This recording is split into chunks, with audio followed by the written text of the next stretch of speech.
gelmişler.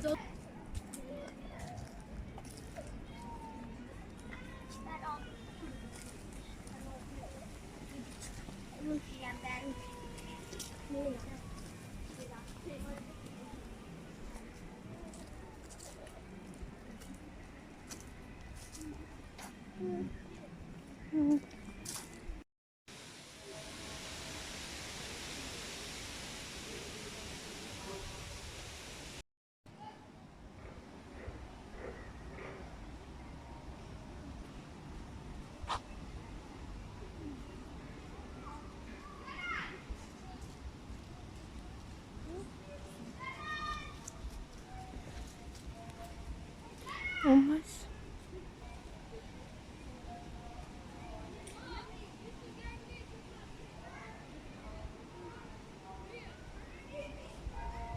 Pişt.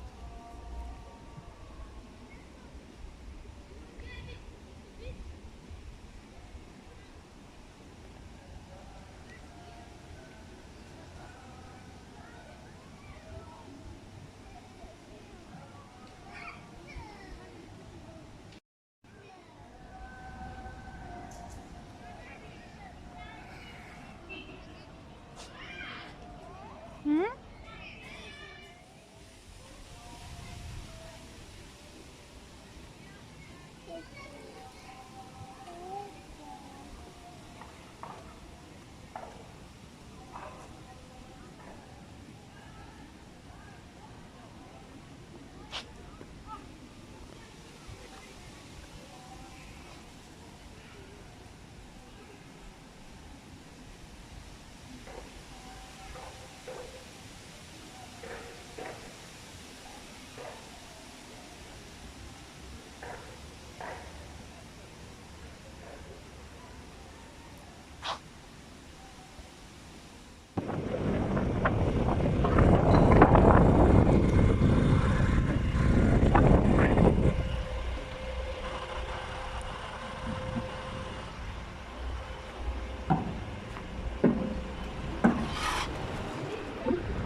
Gel abi böyle bir.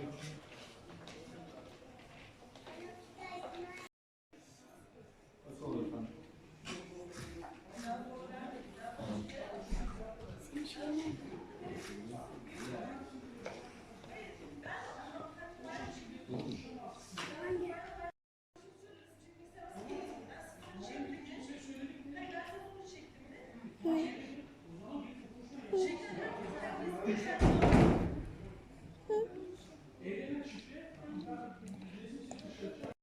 Evlenme isteğinizi bir de sözlü olarak benim şahitler ve misafirleriniz huzurunda bizlere bildirmenizi istiyoruz. Sayın Aslıhan Boyalı, hiç kimsenin baskısı ve etkisi altında kalmadan kendi özgür iradenizle Aslıhan Bey'i eşiniz olarak kabul ediyor musunuz?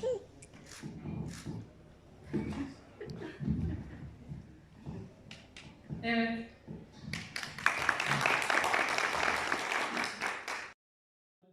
Hiç kimsenin baskısı ve etkisi altında kalmadan kendi özgür iradenizle hanımefendi eşiniz olarak kabul ediyor musunuz? Evet. Sizlere şahitlik edersiniz. Evet. Evet, ben de Semet Belediye Başkanı Sayın Kemal Deniz Bozkurt'un bana vermiş olduğu yetkiye dayanarak sizlere karı koca ilan ediyorum. Hayırlı uğurlu olsun.